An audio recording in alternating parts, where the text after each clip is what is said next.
My name is Margaret, and this story is about the quiet kind of heartbreak that does not make noise. It is the kind that sits in your chest and grows heavier day by day until you can barely stand up straight. It is not a story of shouting or anger, but a profound and deep sorrow.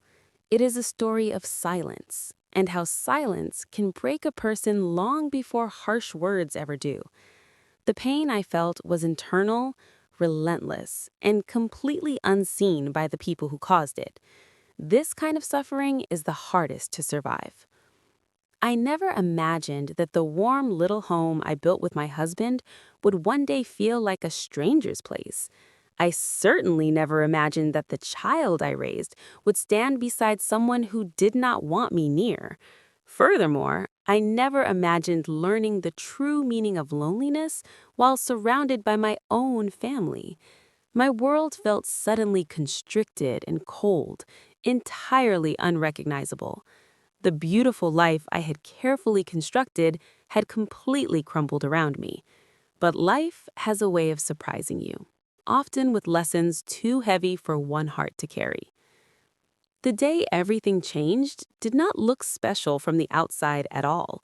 No storm raged, and no voices were raised in anger or panic. It was simply a quiet afternoon, with sunlight gently touching the curtains in the living room. There was the familiar, comforting, simple smell of tea in the kitchen. Then a single, devastating sentence was spoken that would sit with me forever. This single sentence instantly changed the entire shape of my world forever. My daughter-in-law, Sophia, looked at me with a precise, polite smile. It was the kind of smile people use when they no longer need to hide what they truly feel from you. Gently, she said, "Maybe it's better if you stay somewhere else for a while, Margaret." I remember I stopped stirring my tea in the cup I was holding. My hands froze instantly in place. But my heart did not freeze. Instead, it started a panicked, silent drumming against my ribs. She said it so calmly, almost as if she were offering sensible advice. She was not asking me to leave the home I truly thought I was welcome in, but stating a fact. It was the strangest feeling. I did not cry and I did not argue at all. I simply looked at her, then at my son, Ethan, who stood silently behind her. He was completely avoiding my eyes, pretending he did not hear the words that had just torn me open completely. He offered no protest or comfort. In that very moment of shocking clarity, I realized something that hurt far more than her blunt sentence. I realized that my own son was not going to stop her from doing this. A mother always truly imagines her child will protect her from any kind of pain. But I stood there, holding a cup of tea that had instantly gone cold, and understood that my pain did not move him anymore. I wanted desperately to ask, what did I do wrong to deserve this? But the words sat in my throat like heavy, immovable stones. So, instead, I swallowed my deep heart and forced a little smile that felt brittle and fake. I managed to say, "If that's what you think is best, I understand." I lied, of course, because I understood nothing at all. I lied because sometimes mothers lie so their children never have to see them truly break apart. When people hear a story like mine, they often imagine that the family must have been broken from the very beginning. They might assume there must have been years of sharp arguments, old wounds, or clashing strong personalities. But the truth of my situation is much softer, and perhaps that is exactly why it hurts so much more deeply. My son, Ethan, was my only child in the world. I carried him late in life after years of trying and praying desperately for a miracle baby. When he finally arrived, I felt as if God had placed a small sun directly in my arms. He was so warm, so bright, and absolutely full of pure light and life. Everything in my life truly revolved around him from that very first precious moment forward. His father, Daniel, was a quiet, steady man.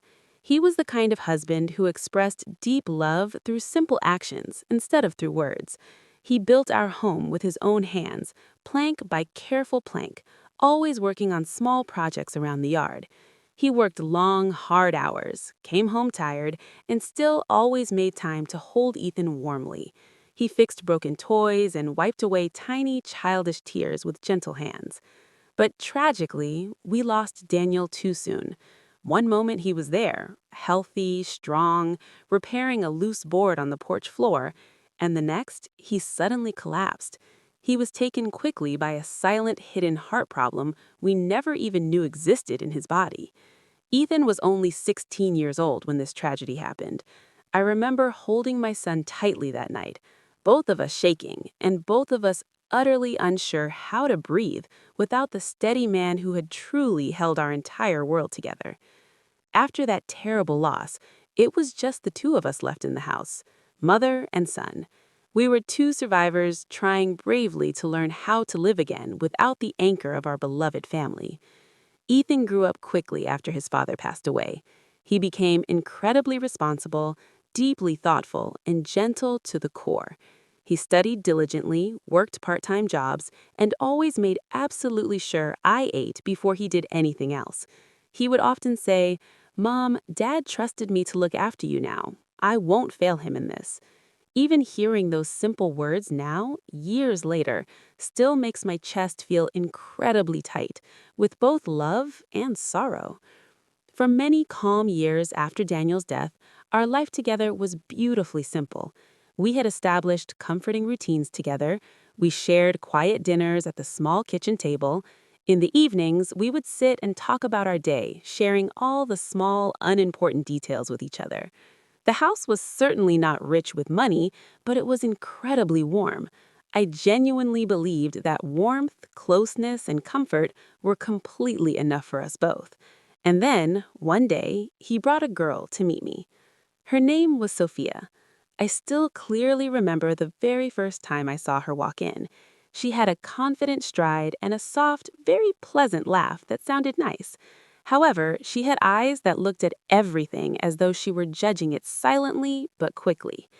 She was polite, yes, always unfailingly polite in her words, but there was something strangely measured about her personality, as if every word she spoke had been carefully chosen. Her tone always seemed to place herself just slightly above the room she was standing in. But most importantly, she made my son smile genuinely again. And for a mother who has carried deep grief in her bones for many years, seeing her child smile feels like a true blessing you absolutely must not question. They married just a year later, quickly, and Sophia officially moved in with us. The house began to change slowly after that wedding. It certainly wasn't an abrupt, overnight dramatic change, but a subtle one. It never truly is an immediate change when these quiet, painful things truly happen. At first, I made every effort to give them plenty of space and privacy. I would intentionally stay in my room longer, and I started going for long walks outside. I cooked only when I was specifically asked to, and I completely avoided interfering in their immediate plans. I truly thought I was doing the right thing for them, letting them build their new life without my constant shadow looming over them. But there is a very strange thing about silence. It grows, bigger and stronger. Day by day, little by little, it silently fills a home the way dust slowly settles on completely unused shelves in the attic. Sophia spoke to me politely, but very rarely initiated any conversation. She called me Margaret, never Mom, and always with a tone that suggested distance, not true respect. When I offered my help with household tasks, she would smile tightly and say, "That's okay, I can do it." I could feel her quiet, immense relief when I finally stepped back and left the area. Sometimes I genuinely wondered if she simply needed more time to adjust to her new role. New marriages are delicate, and new daughters-in-law often take time to feel truly comfortable with their husband's family. I told myself these things repeatedly to keep the peace and suppress the pain inside my aching heart. But then, the small things began to fundamentally change in the house. The kitchen, where I had spent most of my life cooking and baking, suddenly felt like someone else's space entirely. The shelves were rearranged methodically, My old familiar spice jars were all pushed to the absolute back corner of a cabinet. The dishes I had collected over the years were quietly packed away in cardboard boxes and replaced by new ones, extremely minimalistic ones she bought online. "It looks more modern this way," she explained to me, smiling brightly and proudly. I wanted so badly to say, "But this is my home too, dear," but the necessary words never left my mouth. Instead, I simply nodded and said, "It looks very nice and clean." The living room changed next, following her careful plan. New low furniture was brought in, different neutral curtains were hung up, the family photos were systematically rearranged, mine became fewer and fewer each time I looked, hers became more prominent and stylishly placed in the foreground. Ethan noticed these changes, of course, because they were obvious, but he told me gently, "Mom, let her make the place feel like." But I kept perfectly quiet through it all. I kept quiet for the sake of peace and harmony. I kept quiet for my son's ultimate happiness with his new wife. And I kept quiet for the memory of Daniel, who would have desperately wanted our small family to stay together always, even if the edges of that togetherness had begun to fray badly. One quiet evening, I overheard something in the hallway I truly wish I hadn't heard. Sophia was talking to a friend on the phone, her voice kept purposefully low. But the house was small, and small houses carry whispers the way wind carries dried, fallen leaves. "She's sweet," Sophia was saying, her voice clearly laced with what sounded like mild annoyance and frustration. "But honestly, it feels exactly like living with a shadow constantly. I just desperately want a home that truly feels like mine, you know? Not a museum of someone else's old, finished past." A shadow, a museum piece. That is exactly what I had clearly become in my own cherished home. I sat completely frozen on my bed that night, my hands clasped tightly in my lap, and told myself fiercely not to cry at all. Crying would only make the silence heavier and the defeat sharper and more painful. Still, I tried hard to hold on to hope. I tried to make things smoother and lighter between us both. I tried to leave less space for trouble or friction to grow between us. But trouble does not listen to hope or to quiet effort. It only listens to the deepest desires of people's hearts. And hearts, when they truly want something else entirely, slowly stop hearing the people they no longer truly need or value. I began to notice how my son's eyes softened only for Sophia, and how they seemed to harden slightly and subtly for me. Not intentionally, not cruelly, but slowly, naturally. It was the way warmth slowly fades from a room when someone carelessly forgets to properly close a window on a cold winter night. And still, despite everything, I stayed right there. I stayed because where else would I possibly go to live? I stayed because I had always deeply believed that love, especially the fierce, unconditional love between a mother and child, is stronger than distance and stronger than change. I did not know then that my biggest, most devastating heartbreak was still patiently waiting for me. It was waiting quietly, just ahead of me on the inevitable, painful path I was walking daily. The first real cracks in our home came quietly, slowly, like the way snow melts on a rooftop. It melted slowly, gently, almost silently, until the wood beneath begins to deeply rot without anyone ever noticing the damage. I often wondered later in reflection if things would have been completely different had I only spoken up earlier, asserted myself, or defended my rightful place. But mothers are sadly trained to hold their tongues when it comes to their children's apparent happiness with others. We choose superficial peace even when our hearts are actively breaking inside. We step back emotionally even when every instinct tells us to step forward physically. We smile brightly even when the house no longer truly feels like our home. We sacrifice ourselves completely without a second thought. It all began with a series of small, manageable misunderstandings. They were tiny, seemingly insignificant moments that most other people would completely dismiss. But emotional pain often starts small and then relentlessly grows its deep, strong roots. One afternoon, Sophia came home from work much earlier than I expected. I was in the kitchen, preparing my afternoon tea, something I had done every day for years as a comforting ritual. The kettle was whistling loudly, and the faint, nostalgic smell of cardamom filled the air, a scent that always reminded me deeply of the past, of evenings with Daniel, of soft, easy conversations, of a house that once felt vibrantly alive. Sophia walked in the kitchen, glanced quickly around the room, and then said, "Oh, Margaret, you used the last of the tea leaves, didn't you?" I smiled gently, feeling completely innocent. "I made tea for all of us, dear," I replied sweetly. "I thought we could sit together for a minute and chat." She forced a small, tight smile in return, but her eyes definitely did not match her lips. "It's just, I bought a different, very special blend yesterday morning," she explained.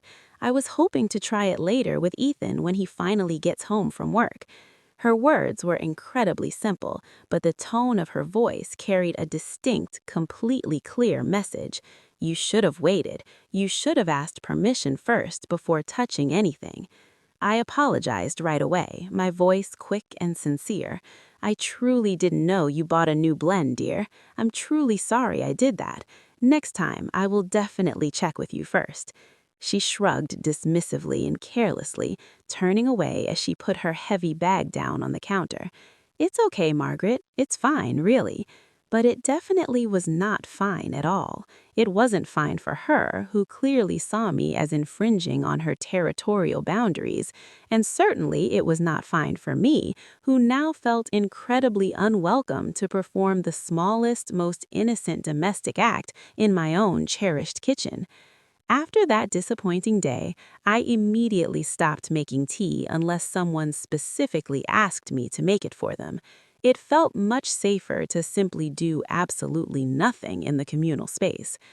A few weeks later, Ethan invited two of his college friends over for a nice dinner. Sophia had cooked a complicated pasta dish as the main course.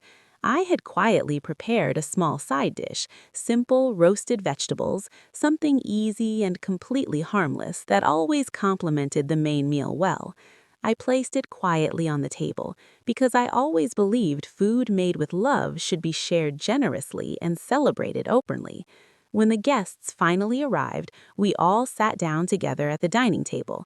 One of the friends tasted the vegetables I made and said genuinely, "These are amazing. Who made them, Sophia?" I smiled shyly, feeling a small, welcome surge of genuine warmth and pride. "I did," I admitted modestly. Sophia's face tightened noticeably for a fraction of a second, just one quick second, but I saw the flash clearly. It was a flash of deep territorial annoyance directed at me.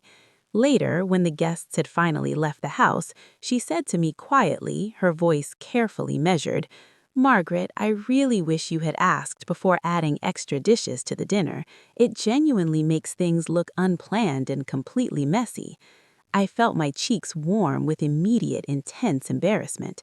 "Oh, I just truly thought," I started to explain. She cut me off gently, but with firm finality.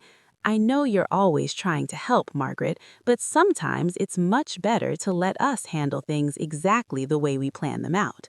"I understand what you mean," I whispered slowly, "but I didn't truly understand at all, because a true home is supposed to be shared generously and openly, not strictly divided by invisible lines of ownership." After that difficult night, I completely stopped cooking unless I was completely alone in the house and knew they would not be home. I started eating much later or sometimes much earlier just to avoid getting in anyone's way in the kitchen or dining area. My son's birthday came a month later, bringing a fresh wave of quiet tension. I had been planning something small and deeply personal for him, just a simple homemade marble cake, a thoughtful card, and a simple celebratory dinner for us all. Nothing remotely extravagant, just a mother's simple way of showing enduring love. I woke up very early that morning, prepared the batter for his favorite marble cake from childhood, and placed it carefully in the oven. The familiar smell soon filled the kitchen with warmth and comforting memory of the past. I was carefully decorating it when Sophia suddenly walked in the door. She froze right inside the doorway, instantly surprised. "Oh, you made a cake," she stated flatly. I smiled at her, completely unaware of the huge disappointment I was unintentionally causing her. "Yes, I wanted to truly surprise him. It's his favorite from childhood, a tradition." She sighed deeply and audibly, clearly frustrated by my action. "I actually ordered a cake already, Margaret, a really big, expensive one. Ethan loves that new trendy bakery down the street now. Now we'll have 2 large cakes." Her words weren't overtly cruel or mean, it was just tired. She sounded tired of me trying to be part of their decisions and life plans. I looked down at the simple cake sitting sadly in my hands. "It's okay," I said softly, trying to recover. "We can just keep this one for later maybe, for lunch tomorrow afternoon." But she didn't answer my suggestion. She was already intently texting the bakery to confirm their exact pickup time for the ordered cake. At dinner that night, when the large, expensive store-bought cake was brought out with candles, everyone clapped and laughed with genuine excitement. No one even touched my simple homemade cake. It sat quietly in the kitchen, completely uneaten and ignored, exactly like me. Later, Ethan whispered to me quickly and guiltily, "Mom, please don't worry about your cake. We'll definitely eat your cake tomorrow, I promise you." But tomorrow came and went quickly. The cake event. But letting go is infinitely harder when you still live physically under the same roof, watching your necessity and value fade every single day. One quiet evening, I slipped badly on the staircase steps. It was not a big, dramatic fall, just enough to badly bruise my knee and twist my ankle slightly painfully. I sat quietly on the hard step, trying hard to steady my frantic breathing and hide the pain, until I heard quick, alarmed footsteps coming towards me. Sophia appeared immediately at the top of the stairs above me. She looked down at me with surprise, but noticeably not with panic. "What happened to you?" she asked flatly. "I just slipped," I said quietly, feeling immense shame. "It's all right, Sophia. I'm completely fine now." She hesitated for a quick moment, then said, "I'll go get Ethan." I nodded slowly, feeling a deep shame and huge embarrassment for causing a scene and disrupting their evening. Ethan came rushing down the stairs immediately, his face worried. "Mom, are you okay? Did you hit your head badly?" "I'm absolutely fine, dear," I insisted to him, trying hard to sound cheerful and not hurt. "Just a little clumsy today, that's all." He helped me carefully to the couch, brought me a glass of water, and quickly asked if I needed to see a doctor or if I needed ice for the injury. I said no to the doctor. I insisted I was fine. But what hurt me far more than the throbbing in my ankle was what I clearly overheard from the kitchen a little later that evening. Sophia whispered urgently to him, "She needs more care than we can comfortably give, Ethan. This is going to keep happening all the time. Maybe she really shouldn't be living here with us anymore." My heart froze completely solid inside my chest. The very oxygen in the room felt heavy and completely stifling now. Ethan whispered back immediately, his voice thick with undeniable guilt and conflict. "But she's my mother, Sophia." "I know that," Sophia replied softly, but her tone was absolute and final. "But this is our home too, Ethan. I feel like we're always adjusting our lives to constantly accommodate her needs. When will we truly have our own space and freedom to live comfortably?" There was a long, terrible, agonizing silence then, and then my son whispered 4 simple words that broke me a little more inside. 4 simple words that confirmed absolutely everything I feared. He whispered, "I'll talk to her." Those terrifying words echoed in my mind for the following days and nights. He'll talk to her. talk to me about my forced leaving. After that difficult night, my son grew quieter and quieter around me.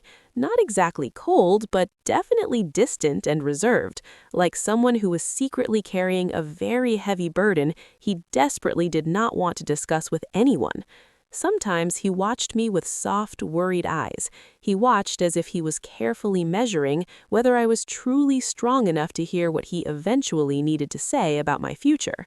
Other times, he completely avoided looking at me at all costs, afraid I might clearly read his troubled thoughts and intentions. Sophia, meanwhile, became much more confident and brazen in her role.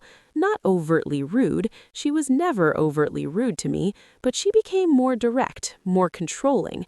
She was more comfortable making executive decisions that intentionally pushed me farther and farther into the physical edges of the home. One quiet Sunday morning, I found her rearranging the kitchen cupboards again, throwing things out. My old cooking utensils, the ones I had carefully kept for years, the ones Daniel gave me, were packed tightly in a cardboard box near the door. I asked her softly, "What is this box for, dear?" She didn't look up at me, keeping her focus on the cupboards. "Oh, I thought we could donate some of the old kitchen items. We don't really use them now, and they take up too much space for us." I felt a quiet, sharp sting of pain and offense. "But I still use those quite often, Sophia." She paused, then sighed, clearly exasperated with me. "Margaret, it's really time to update things here. We need to keep the house current and modern for us." The word updated felt exactly like a sharp blade slicing me. It felt as if I was the outdated thing she was tirelessly trying to remove from the perfect, modern design of their new life. Ethan walked directly in at that exact moment. I looked at him desperately, hoping he would say something, anything at all to defend my small space and my belongings. But he only placed his hand gently on Sophia's shoulder and said, "If she thinks it's best, Mom, let it be." My heart cracked quietly, like thin glass under slow, relentless pressure and force. The night before the final, devastating betrayal, something small but incredibly significant happened, cementing my undesirable status forever. We were sitting quietly in the living room together. Ethan was watching a show on the television. Sophia was absorbed in her phone, completely ignoring everything else. I was knitting a simple scarf, a quiet habit that always brought me deep comfort and peace. Sophia suddenly looked up from her phone and said, "We were thinking of repainting the entire house next month. A lighter color, something fresh and airy throughout." I smiled gently, trying to be supportive. "That sounds nice, dear. A change is always good sometimes." She nodded firmly. "And maybe we could adjust the rooms too, permanently. I was thinking we could turn the small upstairs guest room into my new dedicated office space. I work from home much more now." I looked up at her, confused by her deliberate choice of words. "But that's my room, dear, where I sleep." She paused for a long moment, choosing her words even more carefully than usual with me. "Yes, but we were actually planning to move you downstairs permanently. It's easier for you to access everything. Fewer stairs for you to climb." My hands froze completely on the knitting needles in my lap. "I'm perfectly fine with the stairs, thank you very much." She smiled thinly, her eyes cold. "It's not purely about that, Margaret, it's just more practical for the long-term use of the entire space and house. More practical, as if I were a cumbersome, useless piece of furniture that simply needed rearranging for better flow and design." Ethan stayed completely silent throughout the entire tense exchange. His silence hurt more than any of her words could have possibly hurt me. That night, I could not sleep at all from the pain and anxiety. I lay awake listening to the muffled, ordinary sounds of the house, the ticking clock, the distant hum of the refrigerator, the low voices of my son and his wife talking quietly in their room across the hall. I wondered anxiously what they were saying about me now that I was leaving. I wondered if I was the difficult topic of their conversation again. I wondered how a home once filled with such unconditional love could become this cold and calculating towards me. I turned on my side and closed my eyes tightly, hoping that deep sleep would quickly take me away from the inevitable coming ache. But morning eventually came, and with the harsh morning light came the exact moment everything broke entirely and completely. I packed one small, simple suitcase. I chose only the absolute essentials, some plain clothes, my medication, a handful of old, precious letters, and the framed photo of Daniel that had always sat faithfully on my bedside table. Everything else, all the memories and material possessions I had collected, I left behind without hesitation. They felt completely meaningless now that the love holding the house together was gone forever. I walked to the front door slowly, deliberately. My hands were shaking a little bit, but my heart was strangely calm and resigned, perhaps because I had cried all my tears already in anticipation, perhaps because I had no more strength left to fight the cold, strong tide that was pulling me out to sea. When I reached the front door, I heard Sophia whisper sharply behind me, "Well, finally she is leaving." Her cruel words pierced through my back like a sudden, unexpected cold wind, but I kept walking forward. I opened the door wide and stepped outside onto the porch. The autumn air felt much colder than usual on my skin, or maybe it was just me, finally completely exposed to the cold, harsh world. For a moment, I stood there on the small porch, holding my suitcase tightly. This was the same porch where I used to stand and wave goodbye to my young son when he left for school and later for work. This was the same porch where I once waited with excitement for a beautiful new phase of life with my family to begin. Now, that same porch was the place I stood, unwanted and rejected. I didn't move immediately toward the gate. My feet felt incredibly heavy, as if they were literally holding on to the very memory of the floorboards beneath them. Inside the house, I clearly heard Ethan's voice, low and tense with frustration. "Sophia, did you really have to say it exactly like that? It was completely unnecessary and mean." He was whispering this, but I could hear him clearly through the thin door separating us. He wasn't truly defending me as his mother. He was complaining only about how she spoke her cruel thought. He wasn't contesting her actual decision that I had to leave, only her rude tone and timing. Sophia replied sharply, "If you don't put clear, firm boundaries now, she will never leave us alone, Ethan. We need our own life, our own separate space and home." Another silence descended. It was a long, terrible, agonizing silence for me. Then my son said something that broke the last fragile part of my heart, a soft, almost gentle statement that was more devastating than any harsh shouting could have been. He softly said, "I know, you're right."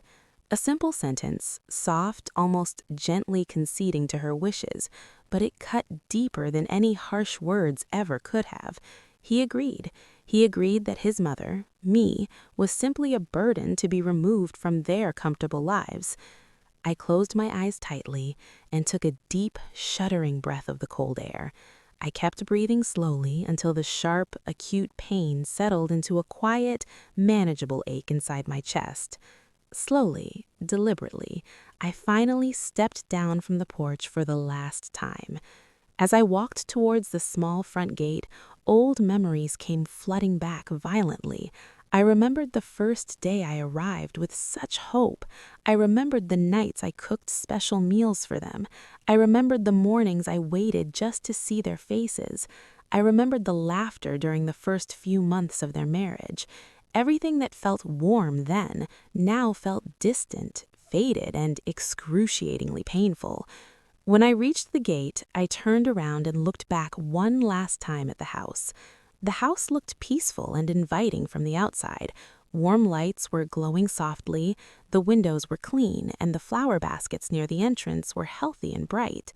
But inside was simply an empty space where I was no longer welcome, where I had been completely erased from existence. I whispered to myself, "It's all right.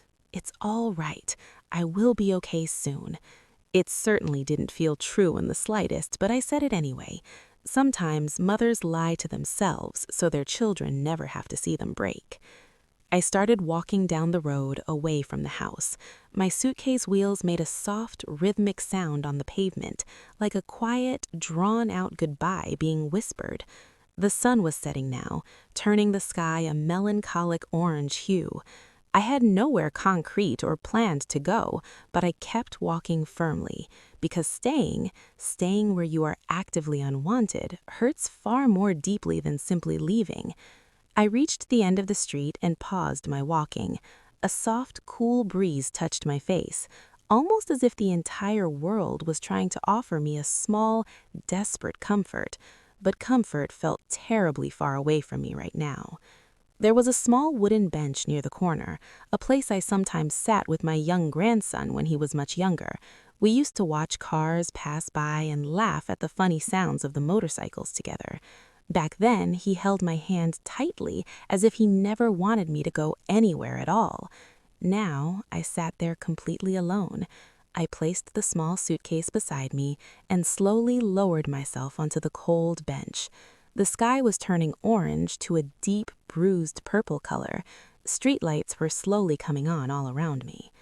My heart felt exactly like a quiet, abandoned room, dark, empty, echoing only with soft, relentless, lingering pain.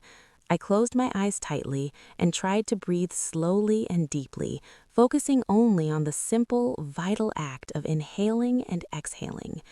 I remembered the last real conversation I had with my son, where he tried to carefully explain his wife's many complaints. "Mom," he said, his voice heavy and weary, "Sophia thinks you interfere too much with us. She says your constant presence makes her feel completely judged." I wasn't judging her at all, truthfully. I was only watching because everything she did reminded me of when she was her age, young, hopeful, building a home, trying desperately to find balance. I wanted to help her, but I never once forced anything on them. But even my complete silence bothered her immensely. That conversation replayed in my mind like an old, painful movie reel. I whispered to myself sadly, maybe I should have left earlier. Maybe I truly overstayed my unwelcome invitation. But immediately, another voice inside me rose up fiercely, stronger and louder. I am her mother. I did nothing wrong. I only loved them unconditionally. I felt hot, burning tears forming in my eyes, but I refused to let them fall. I was tired of crying now. The street was almost completely empty now. A few cars passed by. Quickly, their headlights brushing over the bench like a spotlight suddenly focused on my solitude.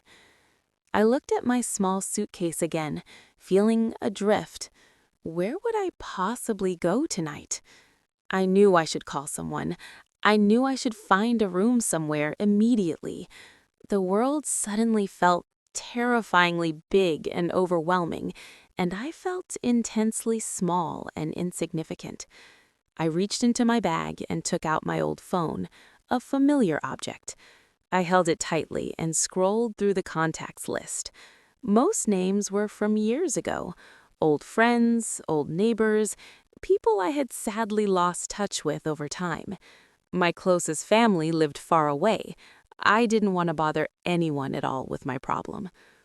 For a moment, I hovered my finger directly over Ethan's name in the contacts. I thought about immediately calling him for help. I thought maybe he would come running, quickly realize his terrible mistake, and take me home, apologizing profusely for everything. But then I remembered his quiet, final voice. "I know. You're right." And I put the phone down gently into my lap. Some silences in life are much louder than words. Some decisions made are much clearer than any number of complex explanations. I sat there for a long, necessary time, watching the sky turn completely pitch dark. The streetlights flickered quickly to full brightness around me. The wind grew noticeably colder and stronger. My heart finally whispered something quiet and incredibly firm. "You must take care of yourself now, Margaret, even if no one else does the job for you." So I stood up slowly, I grabbed my suitcase handle firmly, and I walked toward the bus stop at the corner. I walked not because I knew precisely where the bus was going to take me, but simply because moving forward felt infinitely better than sitting in the painful stillness of a place I had just been exiled from forever. I boarded the first bus that arrived, paid the fare with the few wrinkled bills in my wallet, and quickly found a window seat far in the back. I watched the houses blur into streaks of light, and the familiar streets quickly turn into a dense, anonymous cityscape. It was the first time in my life I felt truly directionless, yet the physical movement, the undeniable forward motion of the bus, was oddly, profoundly soothing to my soul. I realized, sitting there staring out the window, that the bitter tears were finally completely gone. They had been replaced by a cold, hard knot in my chest, a core of quiet, steely resolve. This was the exact moment I stopped mourning the life I had so utterly lost and started facing the unknown life I now had to bravely build for myself. The quiet heartbreak I had carried for months finally sharpened into undeniable, clear understanding. It wasn't truly about the dishes or the cake or the furniture arrangements. It wasn't even solely about Sophia's calculated cruelty and ambition. It was, fundamentally and most painfully, about my son's silence and consent. When the crucial time came for him to step between his mother and the pain she felt, to assert the truth and stand up for the one who had lovingly raised him, he simply didn't do it. He ceded total control of his life, his home, and eventually his entire relationship with me to his wife's comfort and demands.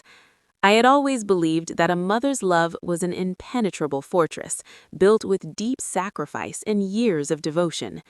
In that moment, watching the headlights rush by the window, I realized my son had left the gate wide open for someone else to calmly walk in and dismantle it brick by gentle brick. And the absolute worst part wasn't the anger I could have easily felt for him, but a deep, sickening pity. Pity that he had been so easily convinced that I was simply a problem to be quickly solved and discarded, rather than a person to be cherished and protected fiercely. He chose short-term convenience and the illusion of marital peace over loyalty and truth to his own past and mother.